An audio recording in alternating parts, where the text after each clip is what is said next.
Assalamualaikum warahmatullahi wabarakatuh. Salam guru penggerak. Perkenalkan, nama saya Tinton Wahyudi, calon guru penggerak Angkatan 10 Kabupaten Lampung Tengah. Kali ini saya akan menyajikan video aksi nyata saya terkait diseminasi penyebaran pemahaman budaya positif terhadap lingkungan sekolah saya, yaitu SD Negeri Tanjung Rejo. Selamat menyaksikan. Mari bergerak bersama guru penggerak, menebar manfaat bagi pendidikan merdeka. Lekas bergerak dalam pendidikan penggerak, ciptakan generasi unggul penopang bangsa. Mari bergerak, lekas bergerak, dan selalu menggerakkan.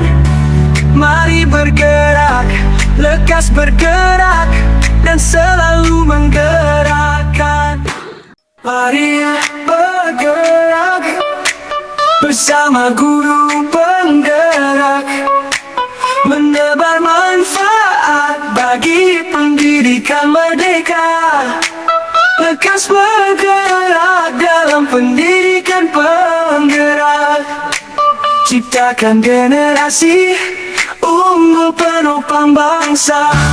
Mari bergerak, lekas bergerak, dan selalu menggerakkan. Mari bergerak. Assalamualaikum warahmatullahi wabarakatuh.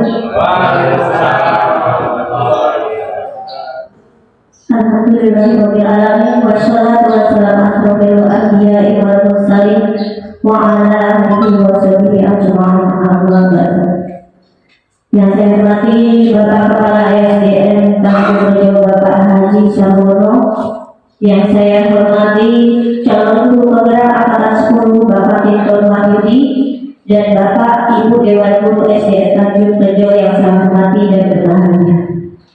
Pertama-tama marilah kita panjatkan puji syukur atas kehadiran Allah Subhanahu wa Ta'ala, karena berkat rahmat dan hidayahnya kita dapat berkumpul pada hari ini, yakni acara diseminasi penerapan budaya positif di lingkungan sekolah.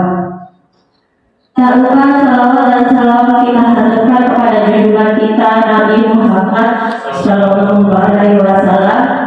Semoga nanti di yaumil akhir kita semua mendapat syafaat dari beliau. Amin amin ya rabbal alamin. Izinkan di sini saya selaku pembawa acara membawakan susunan acara pada hari ini. Yang pertama pembukaan, yang kedua menyanyikan lagu wajib Indonesia Raya dan March Lampung Tengah, yang ketiga sambutan dari Kepala SDN Tanjung Rejo atau yang mewakili, yang keempat acara inti, yang kelima tanya jawab, dan yang terakhir penutup. Untuk mempersingkat waktu, marilah acara ini kita buka bersama-sama dengan membaca basmalah. Bismillahirrahmanirrahim. Lanjut ke acara berikutnya, yakni menyanyikan lagu wajib Indonesia Raya dan March Lampung Tengah. Kepada yang bertugas dipersilakan, dan kepada dewan hadirin dipersilakan untuk berdiri.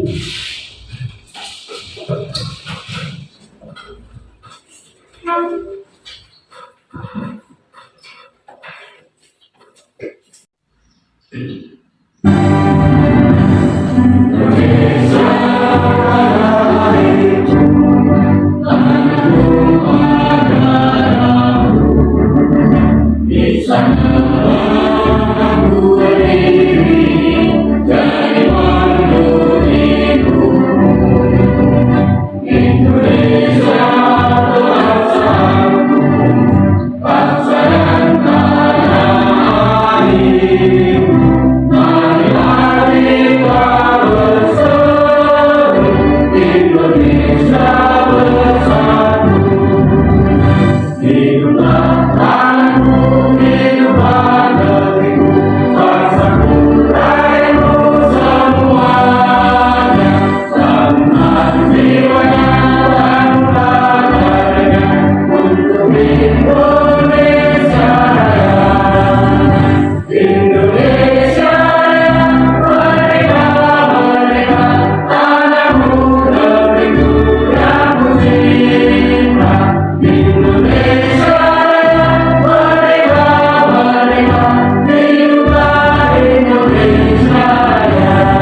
Baiklah, mari kita ke acara selanjutnya, yakni sambutan dari Kepala SDN Tanjung Rejo yang pada hari ini diwakilkan oleh Pak Ciko. Kepadanya dipersilakan.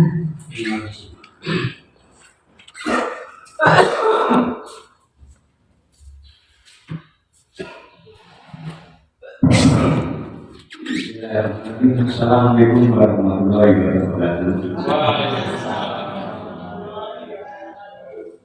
Pertama-tama marilah kita panjatkan puji syukur dari Allah Subhanahu wa Ta'ala, yang mana pada pagi menjelang siang ini kita diberikan kesehatan, diberikan nikmat kesehatan dan keaktifan.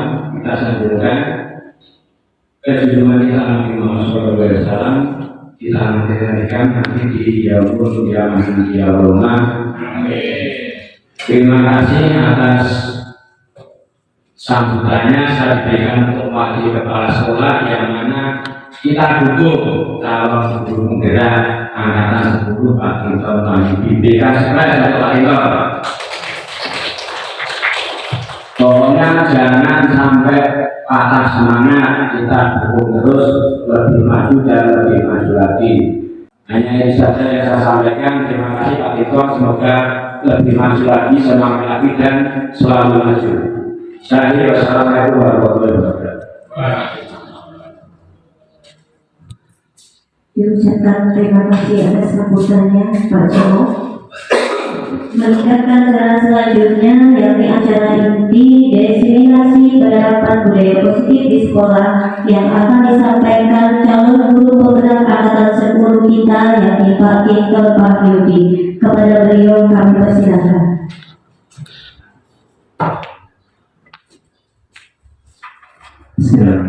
Assalamualaikum warahmatullahi wabarakatuh. Terima kasih atas semua yang bisa hadir dalam kesempatan pada siang hari ini. Sedikit yang bisa saya sampaikan kepada Ibu, ini mungkin terkait dengan pendidikan saya selama 51, yaitu menjadi guru penggerak angkatan 10 dan menyebarkan budaya positif di sekolah kita. Mudah-mudahan dengan pendidikan ini dan menularkan kepada teman-teman semua, sekolah kita akan lebih maju lagi. Amin. Bapak dan Ibu, bukan saya bermaksud untuk mengajari guru yang sudah bisa terbang atau mendalami air laut. Kita di sini hanya sekedar untuk bersharing atau kita sama-sama belajar. Bukan berarti saya sudah tahu apa-apa, tapi kita sama-sama belajar agar sekolah kita tercipta budaya positif. Budaya positif itu apa sih Bapak dan Ibu kira-kira? Nah, dari budaya positif sebenarnya kita sudah bisa melaksanakan budaya positif setiap hari. Mungkin tanpa kita sadari bahwa kita sudah melaksanakan budaya positif. Ya, apa yang dimaksud dengan budaya positif? Jadi Bapak dan Ibu, budaya positif adalah nilai-nilai keyakinan dan kebiasaan di sekolah yang berpihak pada murid, agar murid dapat berkembang menjadi pribadi yang kritis, penuh hormat dan bertanggung jawab. Seperti contohnya kalau budaya positif, setiap pagi kita melaksanakan sebelum masuk sekolah, anak bersalaman kepada kita, itu sudah termasuk budaya positif. Ya, konsep-konsep inti dari budaya positif antara lain yang ada di sini ada 7 Bapak dan Ibu.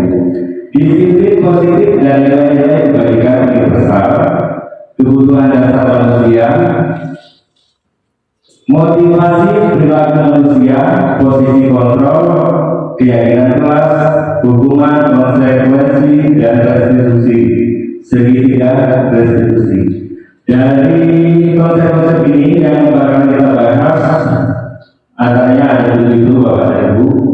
Yang pertama itu tadi ada nilai-nilainya kebaikan universal. Perubahan paradigma kegiatan kepala tangan. Coba kita mempraktekkan. Misalnya saya contohkan Bapak dan Ibu diberikan satu cari kertas dengan tulisan yang paling berharga menurut Bapak dan Ibu. Genggam di kanan, di tangan, di genggaman kita. Lalu yang ini dia salah satu guru misalnya, dia akan membuka kepala yang menurut kita anak muda. Menurut Bapak Ibu kira-kira buka atau tidak? Tidak. Ada yang lain? Kira-kira kalau kita mempertahankan itu boleh dibuka atau tidak? Kalau ada yang merebut kepala tangan kita, otomatis tidak boleh berapa dipertahankan. ya, otomatis tidak boleh ya, dan dipertahankan. Sebenarnya bisa terjadi terbuka kalau ada kesepakatan. Misalnya Bapak menggenggam satu cari kertas dan sangat berharga, tapi teman kita membujuk kita bagaimana caranya supaya terbuka. Nah, itu dengan kesepakatan. Tapi kalau Bapak tidak menyetujui kesepakatan, itu tidak bakal terlepas. Jadi harus ada kesepakatan. Nah, sama yang seperti kita bahas nanti di sini, yaitu pelaksanaan ini menunjukkan bahwa dari dalam diri kita, ya, motivasi atau implisit dari dalam diri kita bahwa mempertahankan kepala tangan ini jangan sampai terbuka. Kalau bisa terbuka berarti itu dari luar, bahwa kita bisa terpengaruh dari luar, ya, bukan dari diri kita. Misalnya, sudah saya kasih ini, saya minta buka kepala tangan, berarti itu pengaruh dari luar. Nah, bagaimana caranya kita mendidik anak dengan seperti kepala tangan? Jadi bahwa anak itu tumbuh dengan pendiriannya. Nah, itu jangan terjadi dalam diri anak. Jangan sampai dia mendapat dari luar. Itu namanya kepala tangan. Dicontohkan seperti kepala tangan. Selanjutnya, apa sesungguhnya yang memiliki kontrol? Siapa yang memiliki kontrol? Jadi semua perilaku memiliki tujuan. Hanya Anda yang bisa mengontrol diri Anda. Anda tidak bisa mengontrol orang lain. Kolaborasi dan konsensus menciptakan pilihan-pilihan baru. Nah, jadi kita sebenarnya tidak bisa mengontrol anak-anak kita. Hanya mereka yang bisa mengontrol dirinya sendiri. Nah, di sini kita nanti akan membahas posisi kontrol, Bapak Ibu semua. Posisi kontrol itu sangat menarik sebenarnya. Nanti kita bahas ada beberapa posisi kontrol. Jadi yang dimaksud dengan kepala tangan tadi bahwa sesungguhnya tidak ada yang bisa mengontrol orang lain. Saya pun tidak bisa dikontrol oleh siapapun. Nah, maksudnya seperti itu. Hanya diri saya yang bisa mengontrol. Perubahan paradigma teori kontrol dari pilihan ilusi kontrol. Ilusi guru mengontrol murid. Di sini ada ilusi guru mengontrol murid. Ilusi bahwa kritik dan membuat orang merasa bersalah akan menguatkan karakter. Ilusi bahwa semua perbuatan positif, efektif dan bermanfaat. Ilusi bahwa orang dewasa memiliki hak untuk memaksa. Jadi kadang-kadang ada ilusi, Pak. Semua ilusi itu kita bisa mengontrol murid itu sebagai ilusi. Ilusi bahwa kritik dan membuat orang merasa bersalah itu ilusi. Ilusi bahwa semua penguatan positif, efektif dan bermanfaat, dan bahwa ilusi orang dewasa bisa mengontrol murid. Nah, di sini ada teori kontrol dari teori pilihan Dr. William Dresser. Di sini positif. Anda tidak bisa mengontrol orang lain. Di sini ditunjukkan bahwa makna disiplin belajar mengontrol diri dengan mengundang potensi kita agar tercapai tujuan mulia, yaitu sesuatu menjadi seorang yang kita inginkan berdasarkan nilai-nilai yang kita hargai. Di sini juga ada realitas kebutuhan kita berbeda, kita berusaha memahami keadaan orang lain. Siap ya? Keadaan orang lain, setiap orang memiliki gambaran berbeda. Jadi setiap orang memiliki gambaran berbeda. Ada juga kebutuhan dasar manusia. Semua manusia bukan hanya kita yang dewasa, tapi anak-anak pun sebenarnya semua memiliki kebutuhan dasar manusia. Ini ada 5 buku: bertahan hidup, penguasaan, kasih sayang dan perasaan diterima, kesenangan dan kebebasan.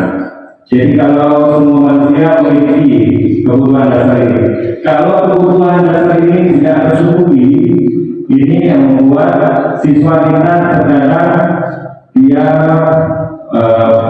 bermain karena posisinya mungkin kurang kebebasan. Jadi di sini ada kebutuhan dasar manusia. Ya, disiplin positif adalah proses pembelajaran disiplin positif merupakan pendekatan mendidik anak untuk melakukan kontrol diri dan menentukan kepercayaan diri. Disiplin berbeda sama sekali dengan hukuman. Meskipun disiplin sering diterapkan dengan menggunakan teknik hukuman, kadang-kadang kita susah membedakan hukuman yang benar itu bagaimana, atau disiplin bagaimana. Sementara kita selalu menggunakan hukuman. Anak terlambat sekolah itu kita hukum suruh lari. Itu sebenarnya kalau bisa jangan sampai kita pakai lagi teknik hukuman. Nanti kita akan bahas bersama Bu. Praktik disiplin positif di sekolah: membangun kegiatan belajar tepat tumbuh kembang anak, memahami karakteristik dan kebutuhan anak, menyelenggarakan gotong royong antara guru dan orang tua, meningkatkan intensitas komunikasi, membangun hubungan yang lentur. Jamaah anggota. Nah, di sini disiplin positif di sekolah ini banyak sekali yang bisa kita lakukan. Di antaranya membangun kegiatan belajar tepat tumbuh kembang anak, memahami karakteristik bahwa kita sebagai guru harus memahami siswa kita. Jadi tidak bisa disamaratakan. Mereka mempunyai kodratnya masing-masing. Nah, di situ kita harus memahami, misalnya anak itu si A dan si B itu tidak sama kebutuhannya dan karakteristik anak pun berbeda. Maka dari itu di sisi positif ini kita terapkan sekolah ada kita memahami siswa kita di dalam kelas. Kalau kita sudah memahami siswa kita, mudah-mudahan walaupun anaknya bandel, dia bisa turun sama kita karena kita sudah tahu karakternya. Nanti ada cara-caranya kita bagaimana menerapkan cara-caranya agar anak itu bisa sesuai dengan apa yang kita harapkan untuk tujuan kita pendidikan. Nilai-nilai kebajikan universal. Nilai-nilai kebajikan adalah sifat-sifat positif manusia yang merupakan tujuan mulia yang ingin dapat setiap individu. Nilai-nilai tersebut bersifat universal dan lintas bahasa, suku, bangsa, agama maupun latar belakang. Setiap perilaku atau perbuatan memiliki suatu tujuan. Dari Dr. William Geiser pada teori kontrol tahun 1984 dengan mengaitkan nilai-nilai kebajikan yang diyakini seseorang, maka motivasi intrinsiknya akan terbangun sehingga menggerakkan motivasi diri untuk dapat mencapai tujuan mulia yang diinginkan. Nilai-nilai kebajikan yang ingin dicapai oleh setiap anak Indonesia kita kenal dengan profil pelajar Pancasila. Kita tidak asing dengan profil pelajar Pancasila karena kita sudah menerapkan di sekolah kita Pak Buya. Di sini ada belajar Kalau kita lain beriman bertakwa kepada Tuhan Yang Maha Esa dan berakhlak mulia, mandiri, bernalar kritis, berkebinekaan global, gotong royong dan kreatif. Nah, kalau kita semua ini tercakup di dalam pendidikan kita di sekolah kita.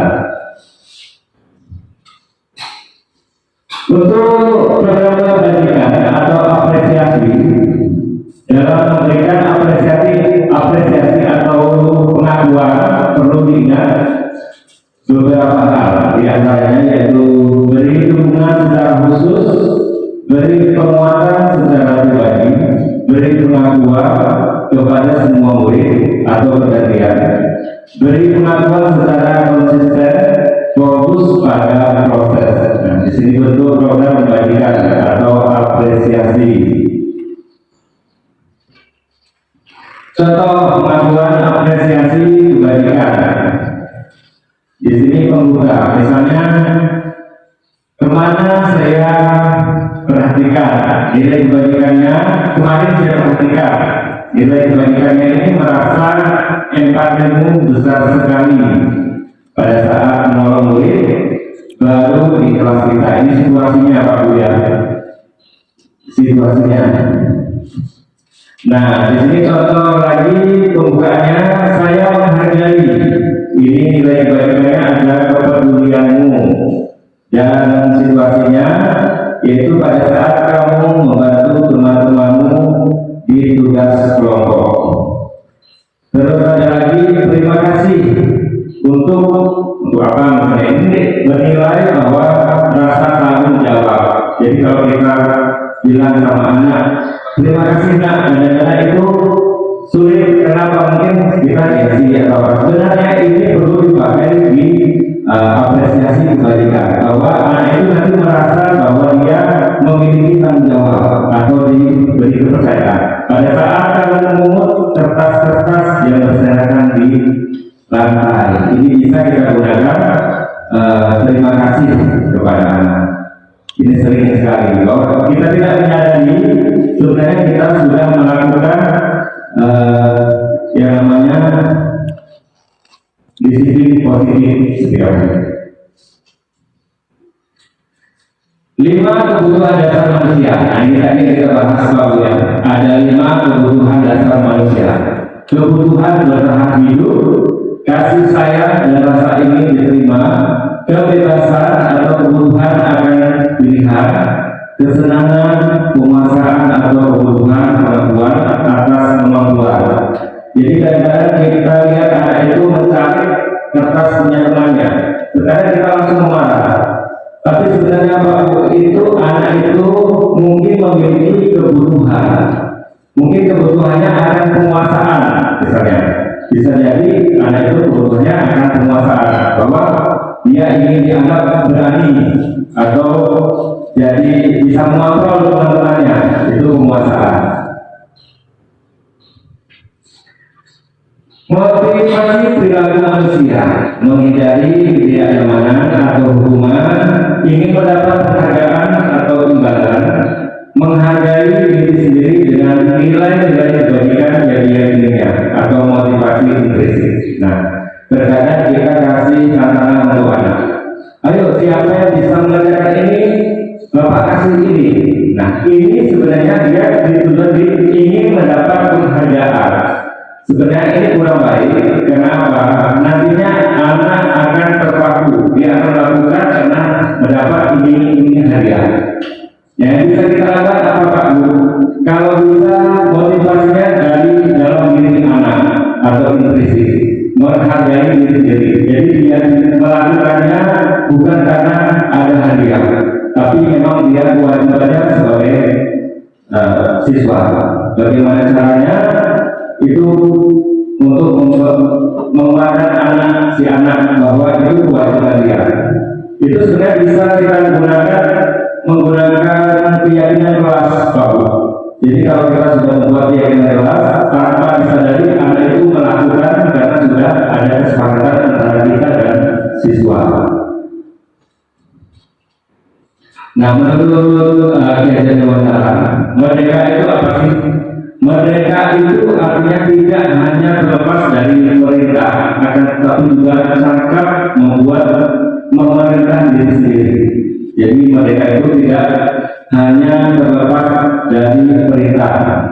dia bisa membuat atau memerintahkan diri sendiri, bahwa anak itu bisa memerintah dirinya sendiri. Nah, itu yang disebut dengan merdeka menurut Ki Hajar Dewantara.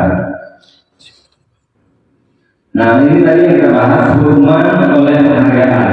Terkadang kita memberi penghargaan itu anggapan kita bahwa nanti anak itu bakal menjadi lebih bisa atau menjadi lebih semangat. Padahal kita sudah memberi hukuman atas penghargaan yang kita berikan. Seperti pengaruh jangka pendek dan jangka panjang. Kalau kita memberikan hadiah, itu pengaruhnya jangka pendek untuk dia. Dia akan mengerjakan tugasnya karena ada iming-iming hadiah, dan itu berlangsung setelah hadiah itu diterima. Setelah itu biasa lagi. Nah, itu pengaruhnya jangka pendek. Penghargaan menghukum. Jadi kita ini di sini ada penghargaan menghukum, penghargaan mengurangi ketepatan, penghargaan tidak efektif, penghargaan merusak hubungan. Jadi kalau dia mendapat hadiah, otomatis teman yang lain dia akan merasa, oh, saya tidak mampu. Akhirnya si anak ini menjadi banyak teman yang tidak suka karena dia selalu dia yang dapat hadiah. Makanya itu penghargaan ini sebenarnya termasuk ke dalam dihukum atau hukuman. Dihukum oleh penghargaan. Ini penghargaan menurunkan kualitas. Jadi anak-anak itu tidak mau belajar kalau tidak ada imbalannya. Itu dengan penghargaan. Penghargaan mematikan kreativitas. Dia tidak berkembang bagus. Dia tidak kreatif. Penghargaan mengurangi motivasi implisit. Dia tidak ada ide dan tidak kreatif. Itu dihukum oleh penghargaan. Nah, di sini ada posisi kontrol menurut Dr. William Glasser atau dosen. Posisi penghukum, posisi membuat rasa bersalah, posisi teman, posisi pemantau, posisi manajer. Nah, di sini kadang kita melihat satu kasus misalnya kepada anak kita. Di sini kita bisa menggunakan posisi kontrol. Posisi yang nomor berapa sih kira-kira yang baik menurut Bapak dan Ibu? Kira-kira posisi nomor berapa? 5. Nomor 5. Kenapa Pak? Kira-kira posisi nomor 5? Karena dia terstruktur, Pak. Ya, terstruktur, benar sekali. Jadi kita terkadang selalu menggunakan saya sendiri, Pak Bu ya. Saya sendiri kadang masih menggunakan posisi menghukum dan membuat rasa bersalah. Ini masih pernah saya lakukan setelah saya mempelajari modul ini.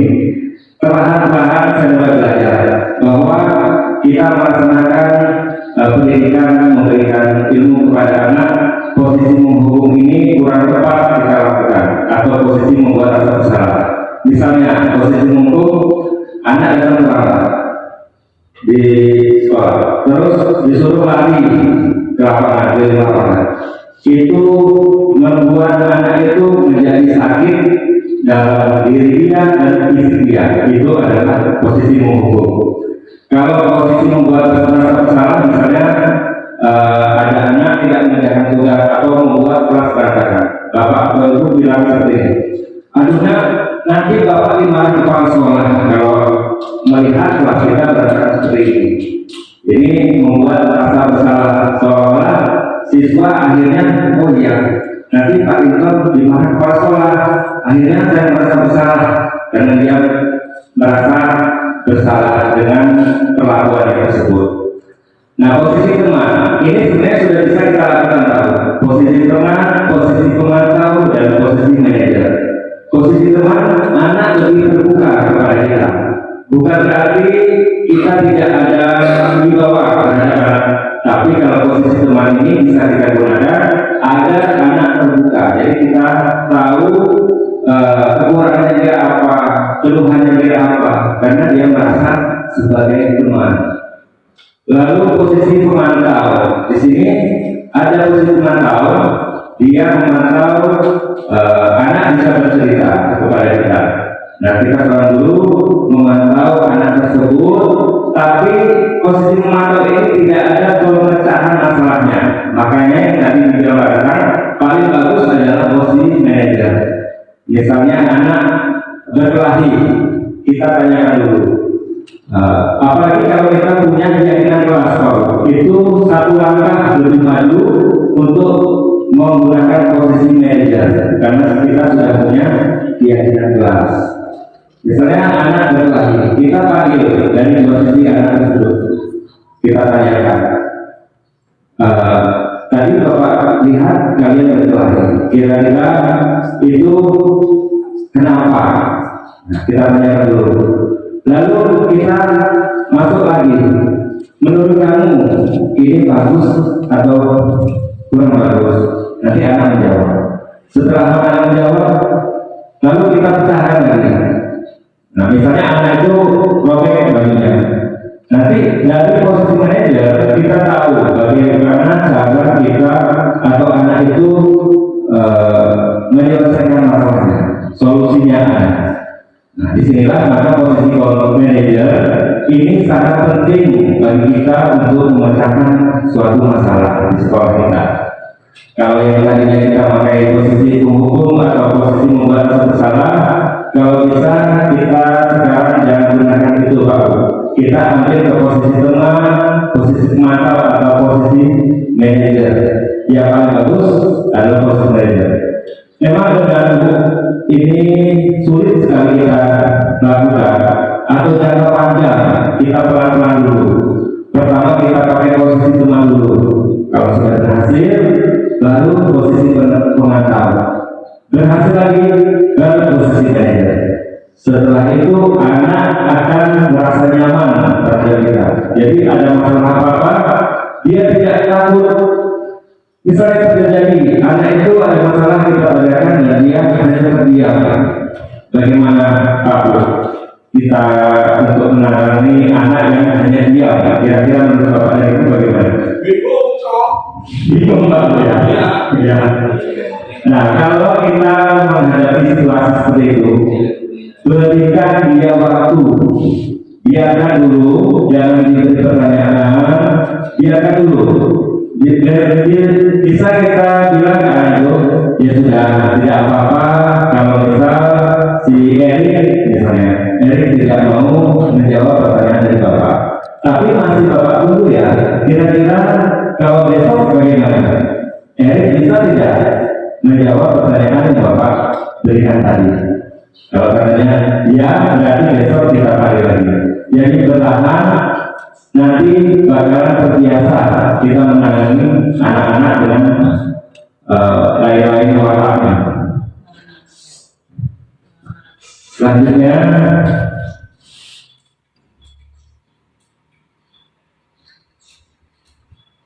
nah di sini ada video. Nanti kita saksikan bersama-sama, ada lebih jelas pemaparannya dari video yang kita saksikan bersama.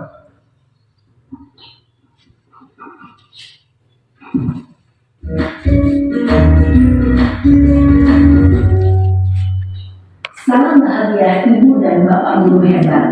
Dalam penerapan disiplin positif restitusi, salah satu program yang dikembangkan adalah 5 posisi kontrol. 5 posisi kontrol dalam restitusi adalah proses perjalanan seorang pendidik agar dapat mengenali dirinya. Pada video kali ini, kita akan membahas tentang 5 posisi kontrol yang dikembangkan oleh Diane Dawson dan contoh penerapannya.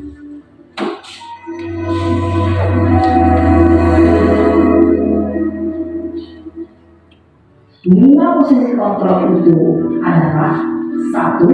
Posisi penghukum, 2. Posisi pembuat merasa bersalah, 3. Posisi teman, 4. Posisi pemantau atau monitor, dan 5. Posisi manajer. Untuk lebih memahami kelima posisi tersebut, mari kita saksikan kasus Naren yang terlambat hadir 20 menit di sekolah. dan melihat bagaimana kelima posisi kontrol dalam menghadapi masalah tersebut.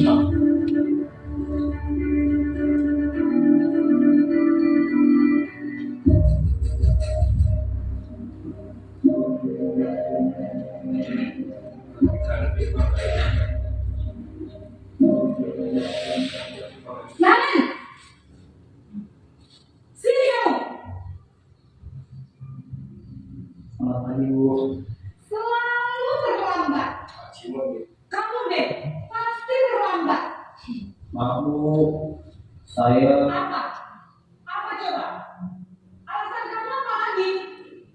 Kapan sih kamu tidak terlambat? Malas sekali ya kamu jadi anak. saya Dasar pemalas. Gak kapok-kapok sih kamu. Sudah berapa kali terlambat? Sana, kamu keliling lapangan basket 2 kali. kenapa saya harus ke lapangan basket, Bu? Kenapa?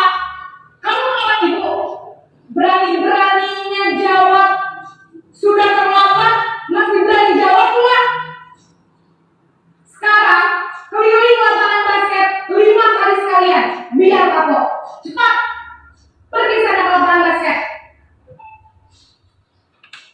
Posisi mendukung biasanya berbicara dengan nada tinggi, menghardik, menunjuk-nunjuk, menyakiti, dan menyindir. Hukuman bisa berupa fisik maupun psikis.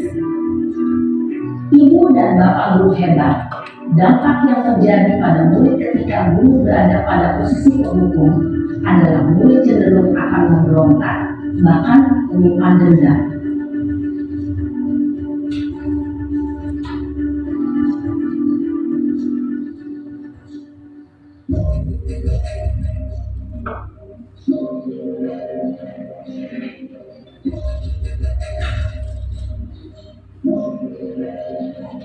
Naren,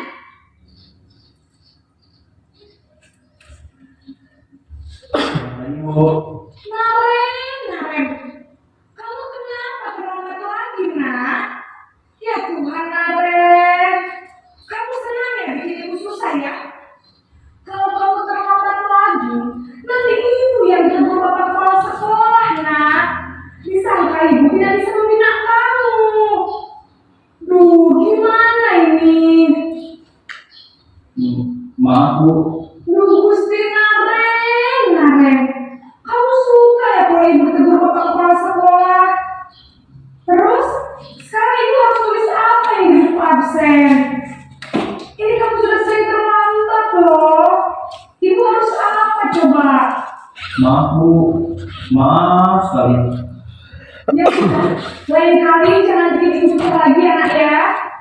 Ibu tidak akan kuat lagi kalau kamu begini terus. Bisa jantungan kalau ibu tegur bapak kepala sekolah.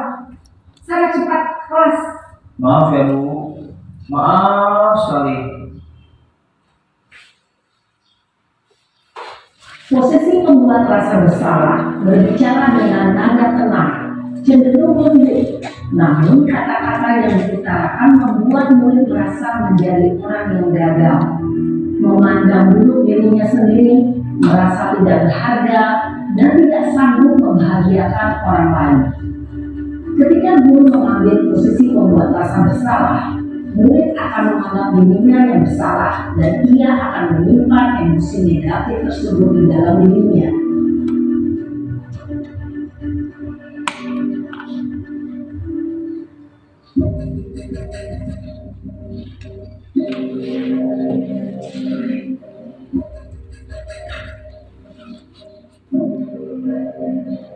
Naren,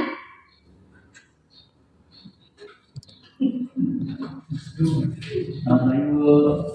wah, sudah jam berapa ini nak? Terlambat lagi ya sayang. Iya, Bu. Habis ibu saya belum membangunkan saya, Bu. Kamu malah menyalahkan ibu kamu. Kamu bukan anak yang masih paling kencang. Kok terlambat sih? Iya, Bu. Saya memang terlambat bangun tadi.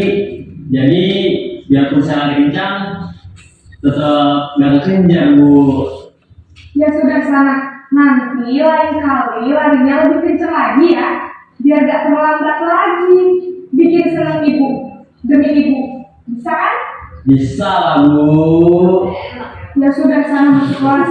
Ibu beresin urusan absen kamu. Kamu ini ada-ada saja. Dalam posisi teman, guru berbicara dengan nada suara ramah atau cenderung bersenda gurau untuk menjaga suasana tetap santai. Murid akan merasa senang, aman, dan akrab dengan guru. Identitas yang tercipta adalah identitas sukses atau berhasil.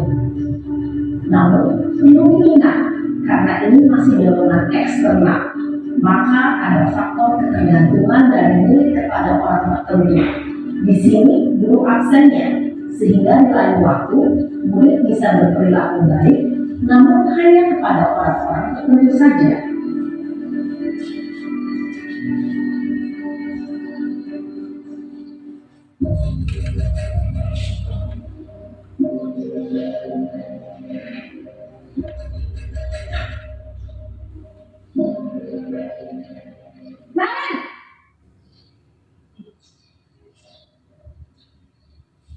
Selamat pagi Bu.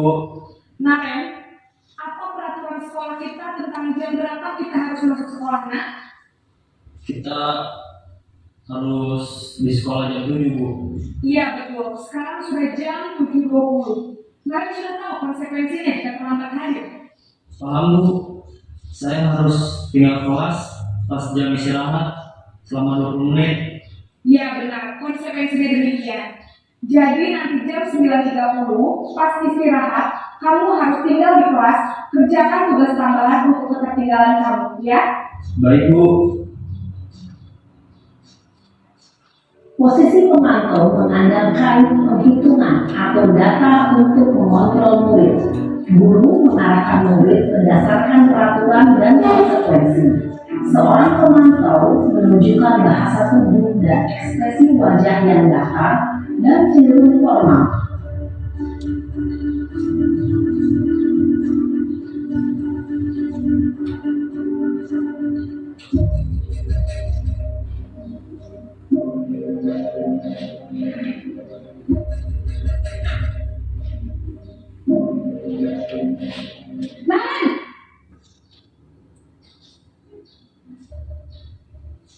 Selamat pagi Bu.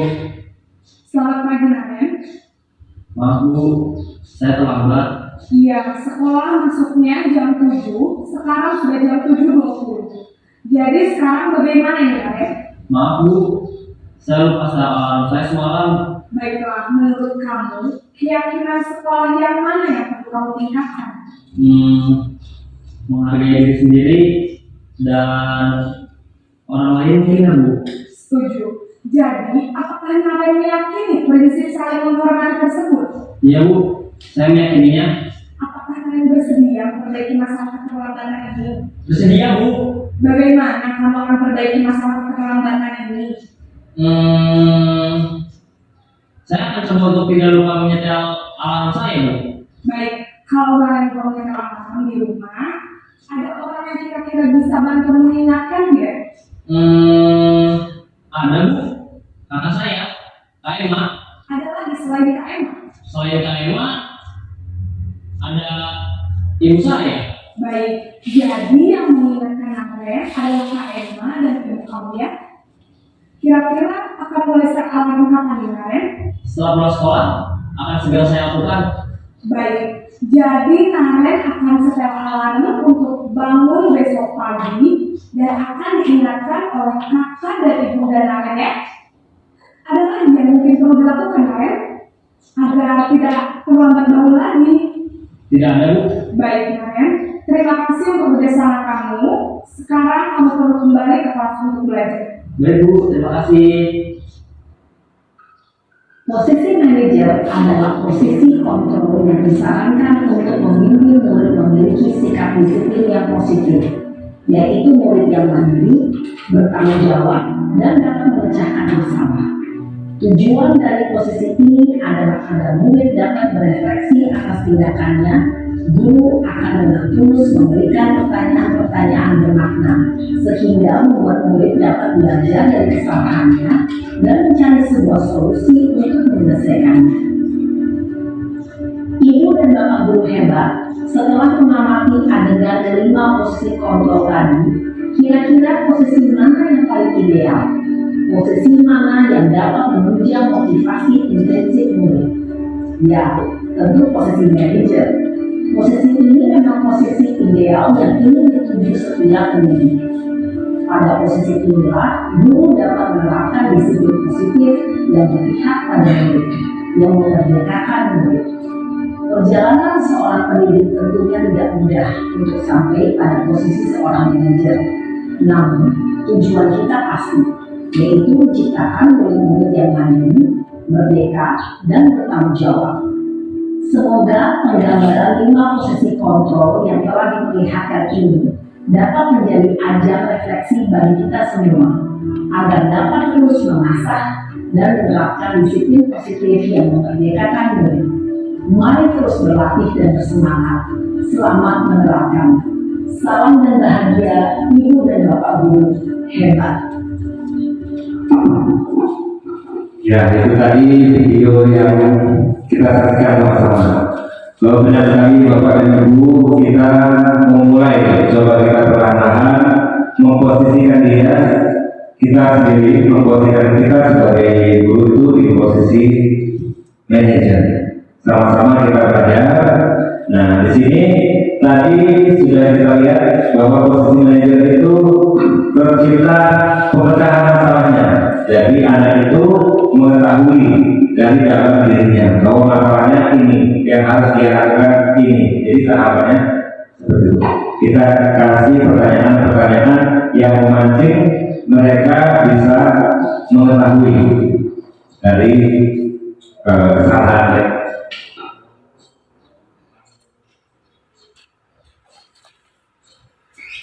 Ya, 5 posisi kontrol tadi kita sudah bahas Bapak Ibu ya. Di sini di motivasi ini. Kalau guru berbuat di sini penghukum, menghardik atau merujuk, menyakiti, menyindir. Karena kita lihat ya, kalau kita lihat di diagram pernikahan itu sudah terbukti bahwa 55% itu dari golongan kita. Jadi kalau anak mau dimarah itu dia sudah tahu bahwa 55% itu dari diri atau dari diri kita. Yang 35% itu dari intonasi kalau anak dimarah, dan yang 10% itu kosakata. Nah, ini tadi kalau kita lihat penghukum itu seperti itu tingkatannya, ada 55%, 35% itu untuk ekspresi atau ini, dan pemilihan kosakatanya 10%. Ini identitas gagal yang bisa kita lihat bersama-sama, dan ini identitas keberhasilan atau sukses. Keberhasilan sukses ini kontrol diri, dari luar, ini kontrol dari dalam. Ini bisa kita baca bersama-sama. Kalau tadi memang perlu di print out, bisa nanti kita bantu kita salah satu atau minta satu untuk operator sekolah atau TU berikan 5 posisi kontrol untuk kita bersama-sama belajar.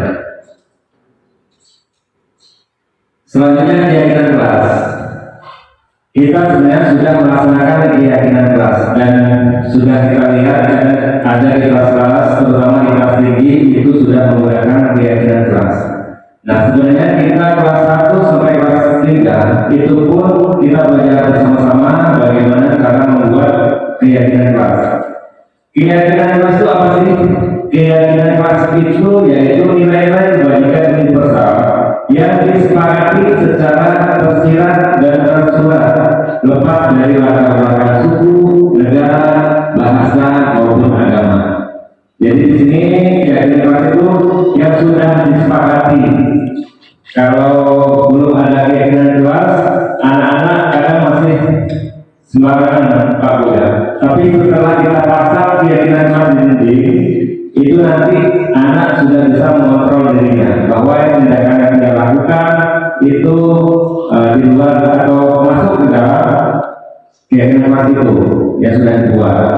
Jadi kalau sudah berantakan atau apa, anak lihat keyakinan mati ini itu sudah bisa mengontrol dirinya.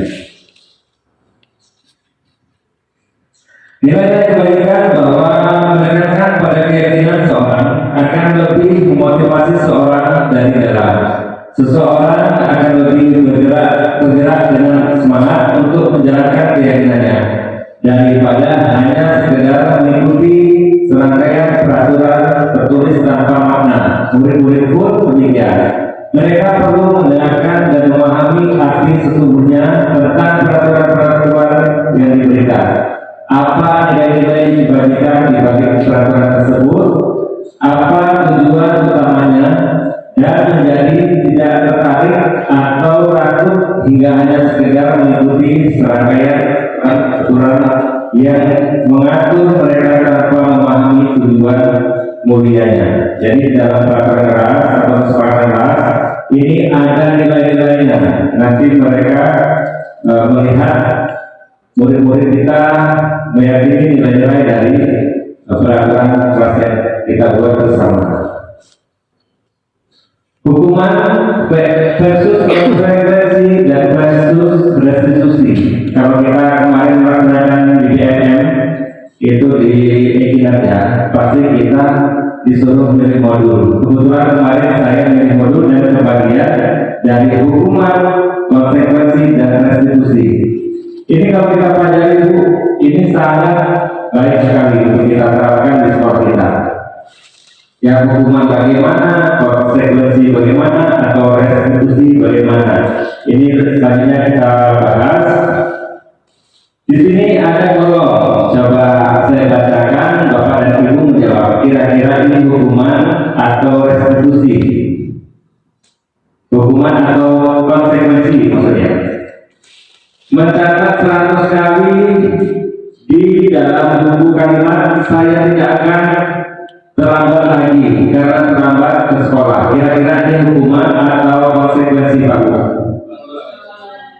Hukuman ya, hukuman. Coba kira-kira yang pertama dari hukuman. Lari mendirikan lapangan basket 2 kali karena terlambat hadir di sekolah. Ini hukuman atau konsekuensi Pak? Hukuman. Murid diminta untuk push up 15 kali karena tidak menggunakan masker ke sekolah. Hukuman apa konsekuensi? Hukuman. Menggantikan kertas tugas teman yang telah dicoret-coret. Ini kira-kira hukuman atau konsekuensi? Konsekuensi. Ini kita ingat ya, konsekuensi nomor 4. Membersihkan tumpahan air di meja tulis karena tersenggol pada saat belajar. Hukuman apa konsekuensi? Konsekuensi. Murid disuruh untuk mengenakan sepatu seharian di sekolah karena tidak menggunakan sepatu hitam. Disuruh menggunakan seharian sepatu. Itu hukuman apa konsekuensi? Kira-kira apa? Murid disuruh menggunakan sepatu seharian di sekolah karena tidak menggunakan sepatu hitam. Hukuman. Yang terakhir, lari mengelilingi lapangan basket 2 kali karena terlambat 10 menit untuk belajar video kali. Kira-kira hukuman apa konsekuensi tahu? Hukuman atau konsekuensi? Konsekuensi. Coba kita cek ya. Nah, di sini sudah ada. Jadi yang poin 1 ini hukuman, konsekuensi, hukuman dan konsekuensi. Kenapa ini lagi 2 kali kok disebut konsekuensi, Pak Bu kira-kira? Karena dia terkait dengan pembelajaran PJOK. Ini sifatnya tidak menyakiti Pak Bu ya, karena dia memang fisik yang berarti oleh pembelajaran PJOK. Kalau yang ini tadi push up ini karena tidak menggunakan masker, jadi menyakiti badan si anak atau membuat dia kecapean ini termasuk ke dalam hukuman. Padahal ini olahraga kan, tapi karena bukan masuk ke dalam pembelajaran olahraga.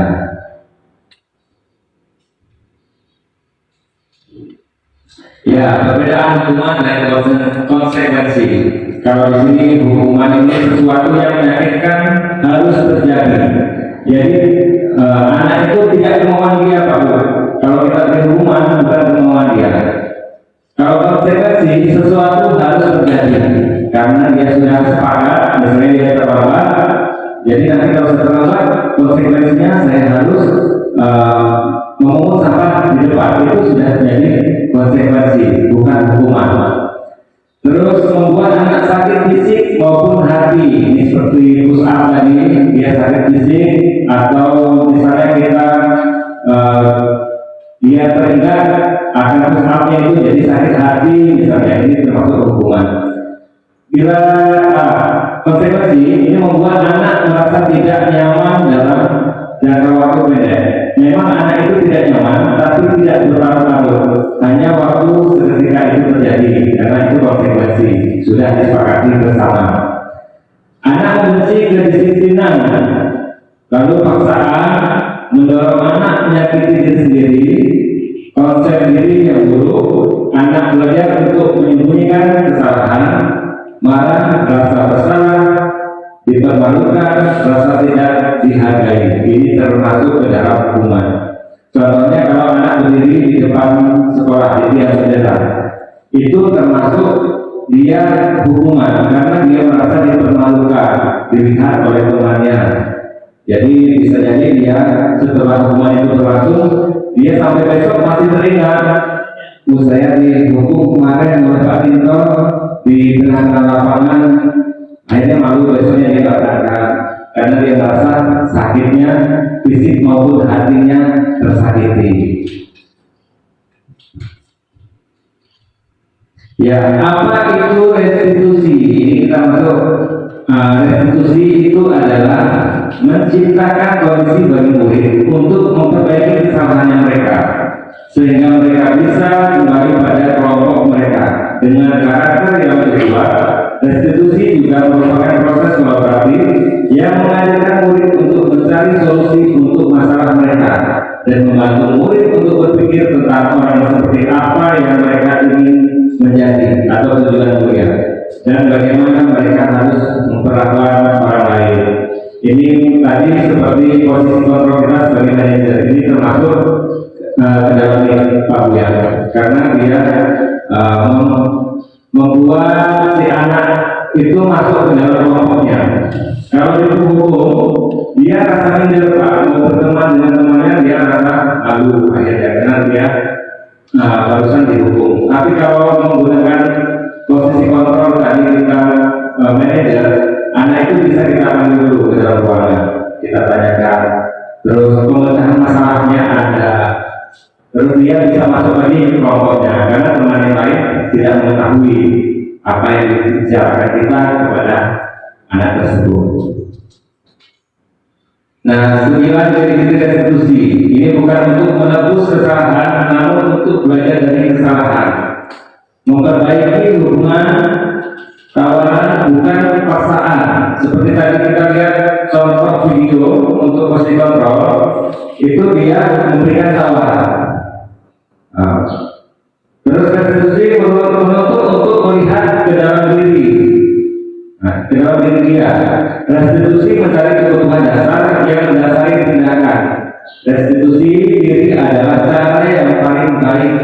Restitusi fokus pada karakter, bukan tindakan. Restitusi fokus pada solusi. Restitusi mengembalikan murid yang membuat salah kepada kelompoknya. Jadi walaupun dia sudah salah, dia akan tahu kesalahannya dengan sendiri dengan cara kita memberikan pertanyaan-pertanyaan tadi. Lalu dia kembali lagi ke kelompok dengan percaya diri, tidak minder lagi.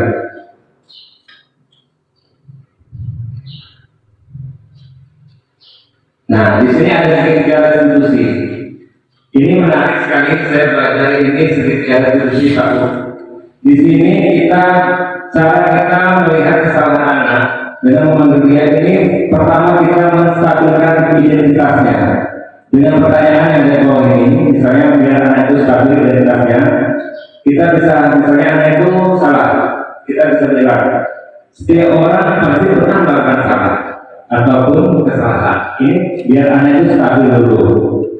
Kamu bukan satu-satunya yang pernah melakukan salah. Misalnya, kamu bukan satu-satunya anak yang pernah melakukan salah. Bapak dan ibu pun pernah melakukan salah. Nah, ini untuk menstabilkan identitas. Lalu memvariasi kebutuhan. Jadi setiap anak kalau ada masalah itu pasti dia memiliki kebutuhan. Entah itu kebutuhan atau penguasaan atau ingin dimengerti dan kasih sayang. Nah, kamu tentu punya alasan mengapa melakukan itu.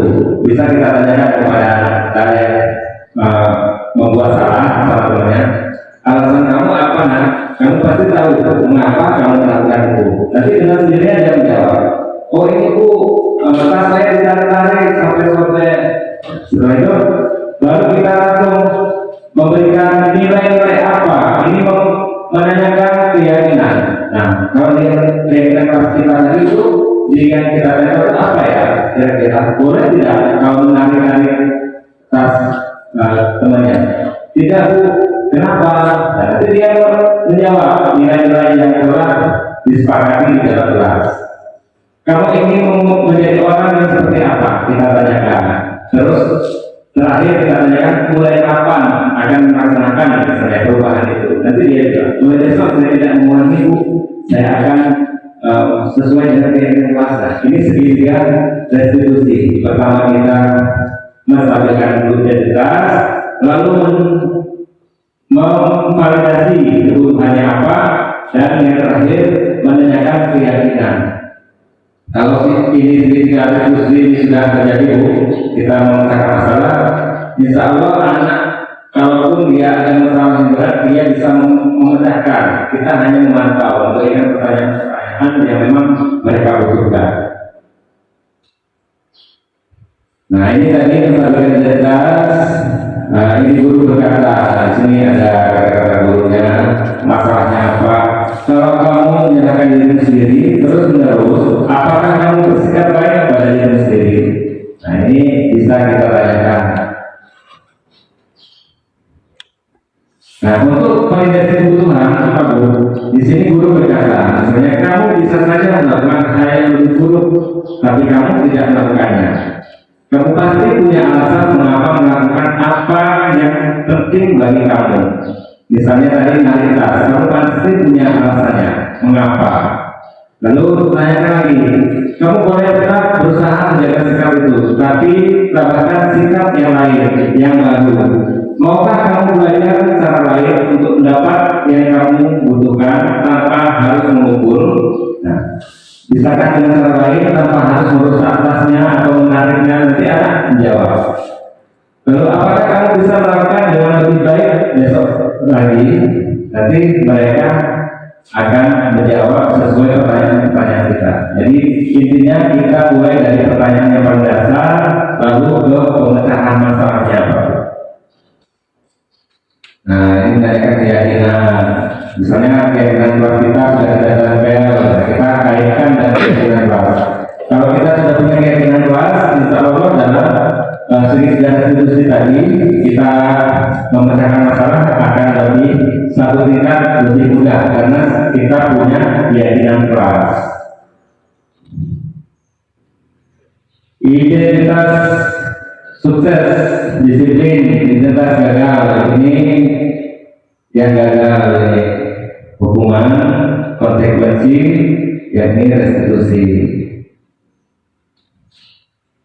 Oke, Bapak dan Ibu, rekan-rekan semua, mungkin hanya itu yang bisa saya sampaikan. Dan apabila ada pertanyaan, langsung saya masuk ke sesi tanya jawab. Siapa tahu ada dari Bapak dan Ibu ingin bertanya atau kurang paham, boleh ditanyakan. Silakan Pak Bu. Katakan mungkin ada pertanyaan atau sesi.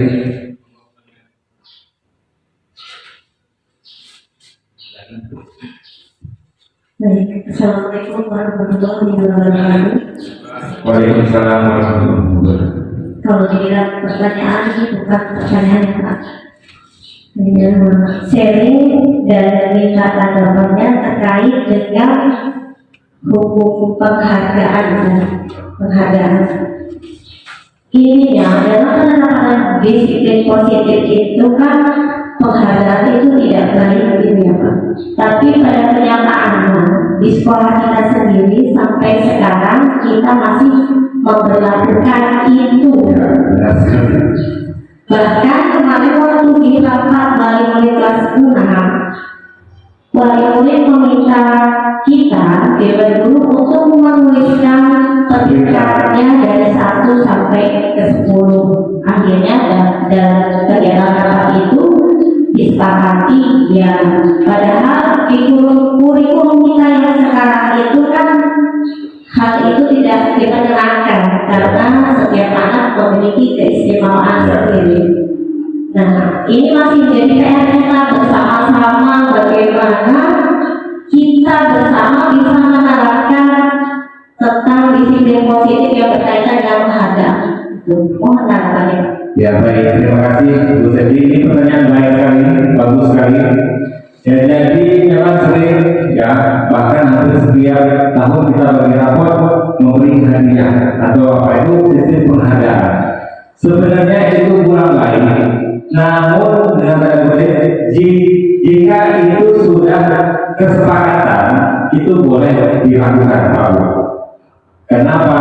Berarti orang tua murid tadi yang mereka memberi penghargaan kepada 10 anak peringkat ke atas. Nah itu karena sudah kita rapatkan dan kemauan mereka seperti itu bisa kita laksanakan. Beda halnya dengan kalau kita memberikan peringkat ini sampai sini kita tulis, itu kemauan kita, tidak sepakat dengan orang tua. Nah kalau orang tua mau seperti itu bisa dilaksanakan. Memang memberi penghargaan itu seperti hukuman, karena anak yang seperti saya jelaskan tadi, dia berlomba-lomba, bahkan temannya mau ini menjauh.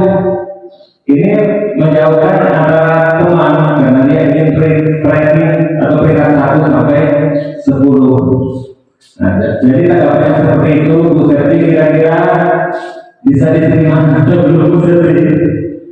Bisa. Ya, jadi seperti itu.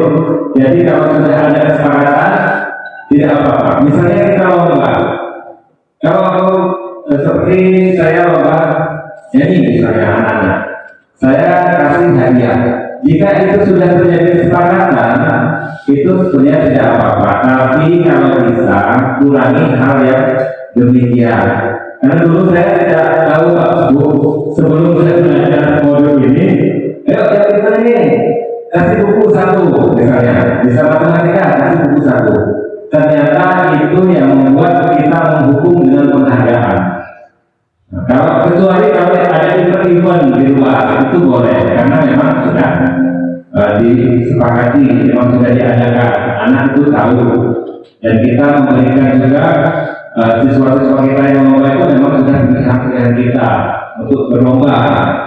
Beda dengan kalau kita kasih hadiah, kalau bisa hadiahnya ini.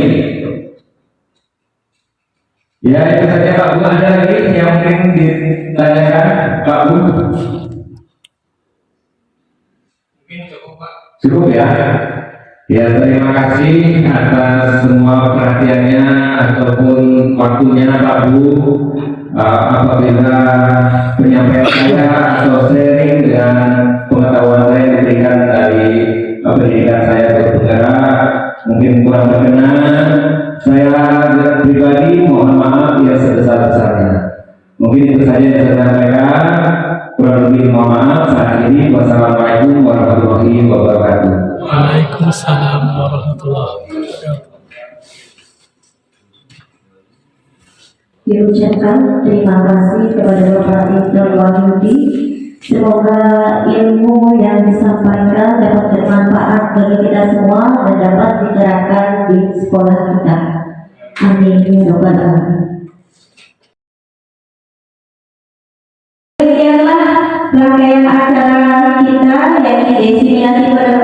budaya positif di lingkungan sekolah. Kita sudah lewatnya dari awal hingga terakhir. Maka di akhir acara ini, mari kita tutup sama-sama dengan membaca Alhamdulillah. Diucapkan terima kasih. Saya selaku pembawa acara mohon maaf jika ada tutur kata dalam berbicara. Saya akhiri. Wassalamualaikum warahmatullahi wabarakatuh. Waalaikumsalam.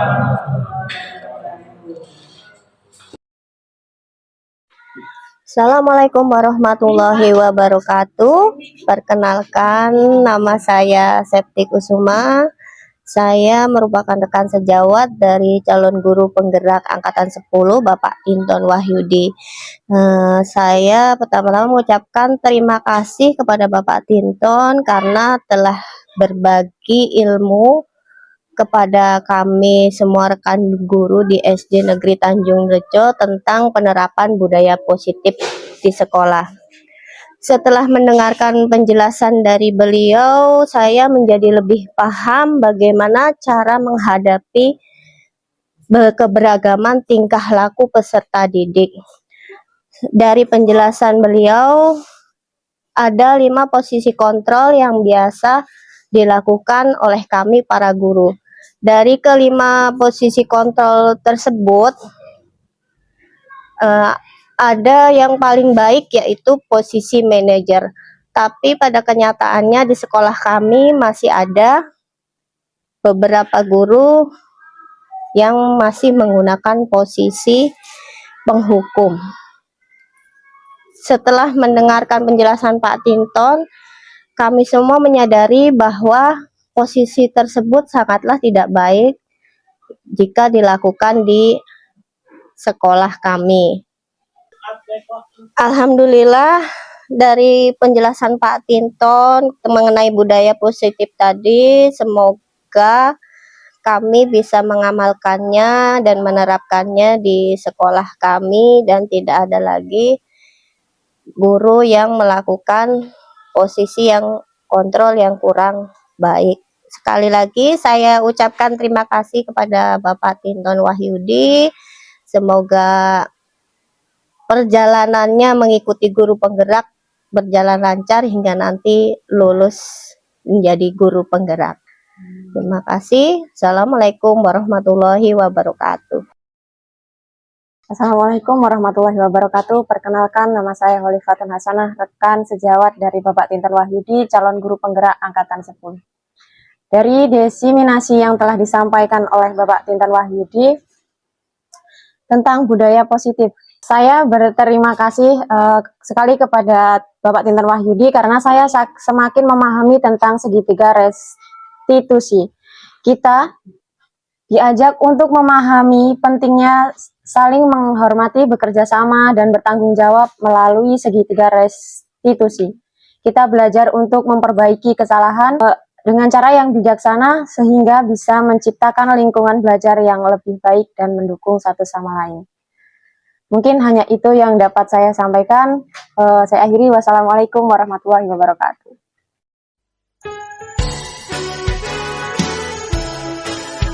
Assalamualaikum warahmatullahi wabarakatuh.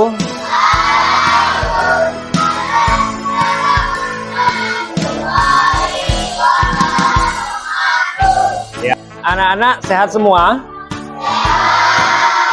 Ada beberapa anak, 2 anak yang tidak masuk.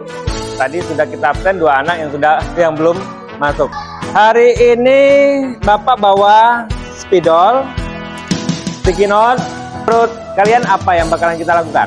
Itu membuat keyakinan kelas. Nah, nanti apa sih keyakinan kelas itu? Apa coba? Ada yang bisa jelaskan keyakinan kelas itu? Contohnya seperti apa? Tidak boleh terlambat, ya kan? Terus selalu aktif dalam pembelajaran. Nah, terus diam ketika temannya sedang memberikan pendapat. Nah, ini ada sticky note. Nanti Bapak bagi satu-satu, silahkan tempelkan ke depan apa yang akan kita buat untuk keyakinan kelas. Bapak bagi satu-satu dulu, silahkan ditulis, nanti tinggal ditempel ya. Ini ada 2 2 sticky note, nanti di tempel ke papan apa yang harapan kamu untuk kelas kita.